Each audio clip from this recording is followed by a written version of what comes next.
ओम नमः शिवाय। राधे राधे।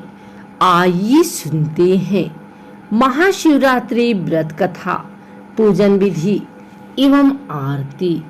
शिवरात्रि से एक दिन पूर्व त्रयोदशी तिथि में शिव जी की पूजा करनी चाहिए और व्रत का संकल्प लेना चाहिए। इसके उपरांत चतुर्दशी तिथि को निराहार रहना चाहिए। महाशिवरात्रि के दिन भगवान शिव को गंगा जल चढ़ाने से विशेष पुण्य प्राप्त होता है। महाशिवरात्रि के दिन भगवान शिव की मूर्ति या शिवलिंग को पंचामृत से स्नान कराकर ओम नमः शिवाय मंत्र से पूजा करनी चाहिए। इसके बाद रात्रि के चारों प्रहर में शिव जी की पूजा करनी चाहिए और अगले दिन प्रातःकाल ब्राह्मणों को दान दक्षिणा देकर व्रत का पारण करना चाहिए। व्रत का नाम महाशिवरात्रि, तिथि चतुर्दशी। व्रत का विधान: नित्य नैमित्तिक क्रिया शौचादि से निवृत्त के बाद व्रत का संकल्प, पूजन, हवन, शिव अभिषेक, नमक चमक से ब्रह्मचर्य का पालन, अक्रोध, श्रद्धा भक्ति। पूजा सामग्री: सुगंधित पुष्प, बेलपत्र, धतूरा, भांग, बेर, आम्रमंजरी, जौ की बालें, तुलसी दल, मदार, पुष्प, गाय का कच्चा दूध, ईख का रस, दही, शुद्ध देसी घी, शहद, गंगा जल, पवित्र जल, कपूर, धूप, दीप, रुई, मलयागिरी, चंदन, पंचफल, पंचमेवा, पंचरस, इत्र, गंध, रोली, मौली, जनेऊ, पंचमिष्ठान। शिव व मां पार्वती की श्रृंगार की सामग्री: वस्त्राभूषण, रत्न, सोना, चांदी, दक्षिणा, पूजा के बर्तन, कुशासन आदि।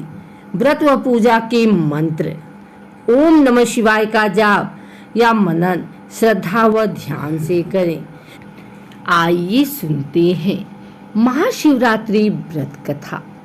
एक बार पार्वती ने भगवान शंकर से पूछा, ऐसा कौन सा श्रेष्ठ तथा सरल व्रत पूजन है जिससे मृत्यु लोक के प्राणी आपकी कृपा सहज ही प्राप्त कर लेते हैं। उत्तर में शिव जी ने पार्वती को शिवरात्रि के व्रत का विधान बताकर यह कथा सुनाई। एक गांव में एक शिकारी रहता था। पशुओं की हत्या करके वह ही अपने कुटुंब को पालता था। वह एक साहूकार का ऋणी था, लेकिन उसका ऋण समय पर न चुका सका। क्रोधवश साहूकार ने शिकारी को शिव मठ में बंदी बना लिया।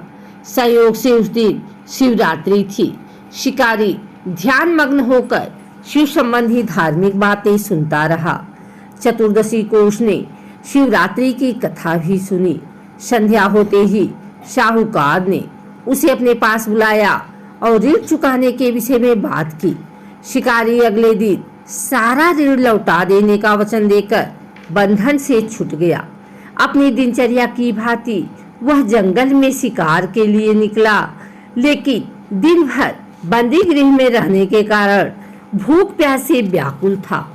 शिकार करने के लिए वह एक तालाब के किनारे बेल वृक्ष पर पड़ाव बनाने लगा।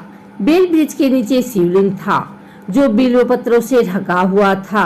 शिकारी को उसका पता न चला। पड़ाव बनाते समय उसने जो टहनियां तोड़ी वे संयोग से शिवलिंग पर गिरी। इस प्रकार दिन भर भूखे प्यासे शिकारी का व्रत भी हो गया और शिवलिंग पर बेलपत्र भी चढ़ गया। एक पहर रात्रि बीत जाने पर एक गर्भिणी मृगी तालाब पर पानी पीने पहुंची। शिकारी ने धनुष पर तीर चढ़ाकर ज्यों ही प्रत्यंचा खींची। मृगी बोली, मैं गर्भिणी हूँ, शीघ्र ही प्रसव करूंगी। तुम एक साथ दो जीवों की हत्या करोगे जो ठीक नहीं होए। मैं अपने बच्चों को जन्म देकर शीघ्र ही तुम्हारे सामने प्रस्तुत हो जाऊंगी। तुम मुझे मार लेना। शिकारी ने प्रत्यंचा ढीली कर दी और मृग झाड़ियों में लुप्त हो गए। कुछ ही देर बाद एक और मृगी उधर से निकली। शिकारी की प्रसन्नता का ठिकाना न रहा। समीप आने पर उसने धनुष पर बाढ़ चढ़ाया। तब उसे देख मृगी ने विनम्रता पूर्वक निवेदन किया, हे पारधी, मैं थोड़ी देर पहले ही ऋतु से निवृत्त हुई हूँ, कामातुर गृहिणी हूँ, अपने प्रिय की खोज में भटक रही हूँ। मैं अपने पति से मिलकर शीघ्र ही तुम्हारे पास आ जाऊंगी। शिकारी ने उसे भी जाने दिया। 2 बार शिकार खोकर उसका माथा ठनका, वह चिंता में पड़ गया। रात्रि का आखिरी पहर बीत रहा था। तभी एक अन्य मृगी अपने बच्चों के साथ उधर से निकली। शिकारी के लिए यह स्वर्णिम अवसर था। उसने धनुष पर तीर चढ़ाने में देर न लगाई। वह तीर छोड़ने ही वाला था कि मृगी बोली, हे पारधी, मैं इन बच्चों को पिता के हवाले करके लौट आऊंगी, इस समय मुझे मत मारो। शिकारी हंसा और बोला, सामने आए शिकार को छोड़ दूं, मैं ऐसा मूर्ख नहीं। इससे पहले मैं 2 बार अपना शिकार खो चुका हूँ। मेरे बच्चे भूख प्यास से तड़प रहे होंगे। उत्तर में मृगी ने फिर कहा, जैसे तुम्हें अपने बच्चों की ममता सता रही है, ठीक वैसे ही मुझे भी। इसलिए सिर्फ बच्चों के नाम पर मैं थोड़ी देर के लिए जीवन दान मांग रही हूँ। पारधी, मेरा विश्वास कर, मैं इन्हें इनके पिता के पास छोड़कर तुरंत लौटने का प्रतिज्ञा करती हूँ। मृगी का दीन स्वर सुनकर शिकारी को उस पर दया आ गई। उसने उस मृगी को भी जाने दिया। शिकार के अभाव में बेल वृक्ष पर बैठा शिकारी बेलपत्र तोड़ तोड़ कर नीचे फेंकता जा रहा था। पाँव फटने को हुई तो एक हृष्ट पुष्ट मृग उसी रास्ते पर आया। शिकारी ने सोच लिया कि इसका शिकार वह अवश्य करेगा। शिकारी की तनी प्रत्यंचा देखकर मृग विनीत स्वर में बोला, हे पारधी भाई, यदि तुमने मुझे पूर्व आने वाली 3 मृगियों तथा छोटे छोटे बच्चों को मार डाला है तो मुझे भी मारने का विलंब न करो, ताकि उनके वियोग में मुझे एक क्षण भी दुख ना सहना पड़े। मैं उन मृगियों का पति हूँ। यदि तुमने उन्हें जीवन दान दिया है तो मुझे भी कुछ क्षण जीवन दान देने की कृपा करो। मैं उनसे मिलकर तुम्हारे सामने उपस्थित हो जाऊंगा। मृग की बात सुनते ही शिकारी के सामने पूरी रात का घटना चक्र घूम गया। उसने सारी कथा मृग को सुना दी। तब मृगी ने कहा, मेरे तीनों पत्नियां जिस प्रकार प्रतिज्ञाबद्ध होकर गई हैं, मेरी मृत्यु से अपने धर्म का पालन नहीं कर पाएंगी। अतः जैसे तुमने उन्हें विश्वास पात्र मानकर छोड़ा है, वैसे ही मुझे भी जाने दो। मैं उन सब के साथ तुम्हारे सामने शीघ्र ही उपस्थित होता हूँ। उपवास, रात्रि जागरण तथा शिवलिंग पर बेलपत्र चढ़ाने से शिकारी का हिंसक हृदय निर्मल हो गया था। उसमें भगवत शक्ति का वास हो गया था। धनुष तथा बाण उसके हाथ से सहज ही छूट गए। भगवान शिव की अनुकंपा से उसका हिंसक हृदय कारुणिक भावों से भर गया। वह अपने अतीत के कर्मों को याद करके पश्चाताप की ज्वाला में जलने लगा।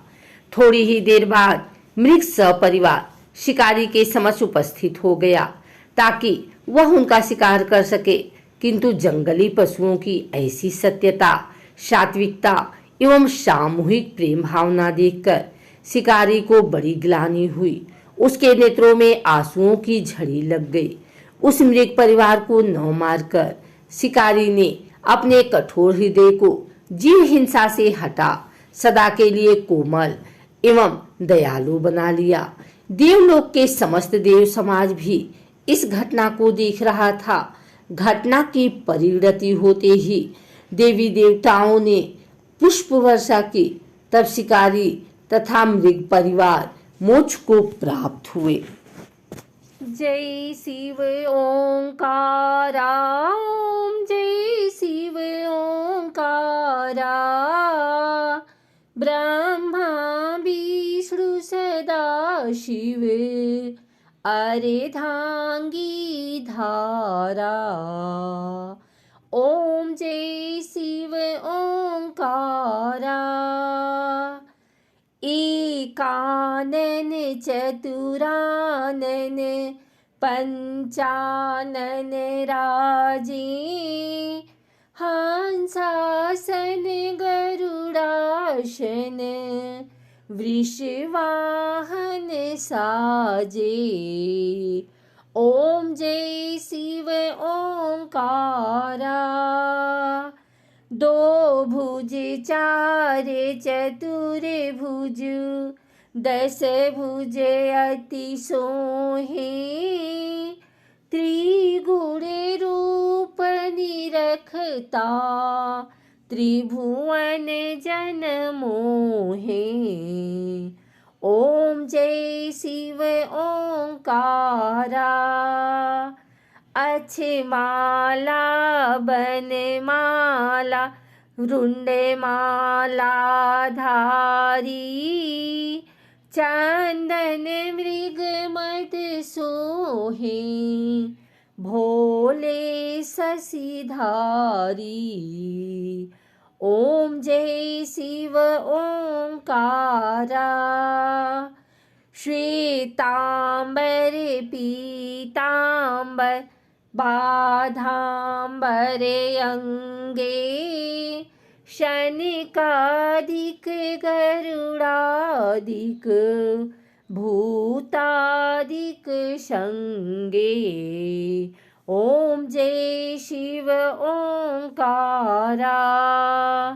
करके मध्य कमंडलु, चक्र त्रिशूल धरता।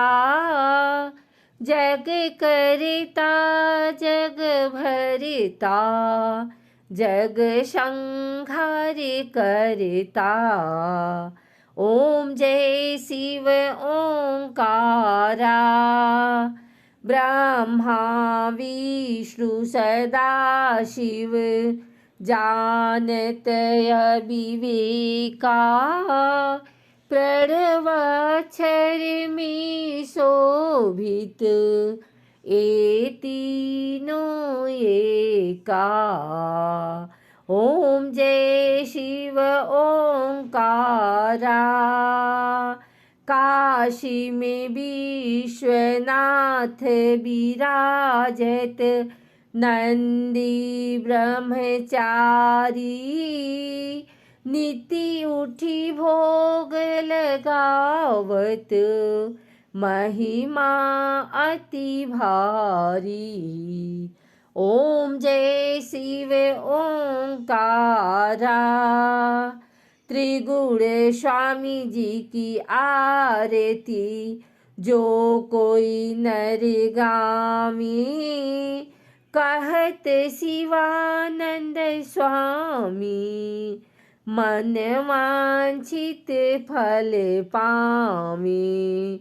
ओम जय शिव ओंकारा। आइए सुनते हैं माँ पार्वती की आरती। जय पार्वती माता, जय पार्वती माता। ब्रह्म सनातन देवी, शुभ फल की दाता। जय पार्वती माता। अरिकुल पद्म विनाशिनी, जय सेवक त्राता। जग जीवन जगदम्बा, हरिहर गुण आता। जय पार्वती माता। सिंह को वाहन साजी, कुंडल है साथा। देव वधू जह गावत, नृत्य करत ताथा। जय पार्वती माता। सतयुगशील सुसुंदर, नाम सती कहलाता। हेमांचल घर जनमी, सखियन रंग राता। जय पार्वती माता। शुंभ निशुंभ विदारी हिमांचल स्याता। सहस भुजा तनुधरी के चक्र लियो हाथा। जय पार्वती माता। सृष्टि रूप तुहि जननी शिव शंकर रंगराता। नंदी भृंगी बिलाही सारा मद माता। जय पार्वती माता। देवन अर्ज करत हैं चित्त को लाता। गावत दीदी ताली मन में रंग राता। जय पार्वती माता। जय पार्वती माता। मैया पार्वती माता। श्री प्रताप आरती मैया जी की जो कोई गाता। सदा सुखी रहता सुख संपत्ति पाता। जय पार्वती माता। बोलो उमापति महादेव की जय।